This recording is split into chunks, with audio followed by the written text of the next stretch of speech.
friends, welcome to another episode of Food FAQ. Chris here, always a pleasure to have you guys in the kitchen with me. Now remember, should you have a question you would like, a food related question you would like addressed in one of these episodes, leave me a comment down below or check me out on Instagram.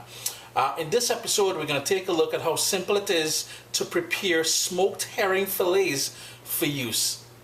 These are the smoked herring fillets, and they can be very oily, very pungent, and it can be a bit salty as well. The very first thing I would recommend doing is to wear gloves when handling these. The second tip is open up the windows in your house or put the fan above your stove on. It can be an overbearing scent. That said, it is very tasty, but the scent will remain on your fingers for hours. So the first thing we got to do is wear some gloves. I'm not wearing gloves. I'm old school. I'm going to be using this in a recipe, and I really can't be bothered at this point. The second step is to place the fillets in a nice deep wide bowl, something that's pretty heavy. Then we're going to go in with boiling water, and this is where you're going to get that funky smell I was telling you about. It's going to be pretty oily as well. The oil is going to start surfacing to the top there.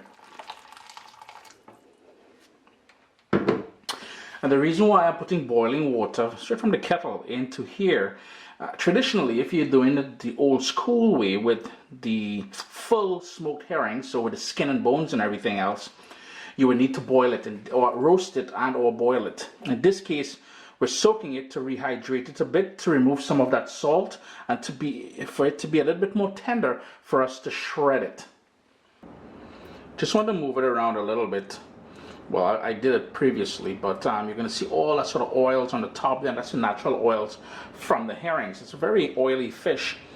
I left it in there for about 25 minutes until the water is cool to the touch. Now I'm going to pour this out into the sink, give it a rinse, and then we're going to get to shredding it.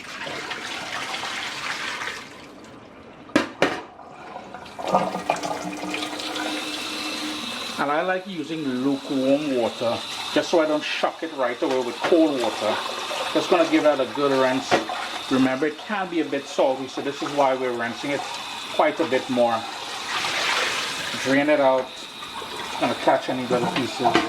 No worries, my sink is clean. So all you're going to do now is drain that out, and we're going to get to shredding it. I just remembered I gotta touch my camera now. Ay, ay, ay. Now it's just a matter of going in and pulling it apart and shredding it into sort of flakes. Now depending on what you're making, you can do it into big pieces. In my case, I want it a little bit smaller, like so. Now you will see tiny little bones there. Those are very tender, so you can just include those in the dishes. Now if you find any tough bones, and I want you to be aware of that, I don't want you guys saying Chris gave us bad information, but if you find really tough bones, you want to remove it because it will choke you, it will cause problems.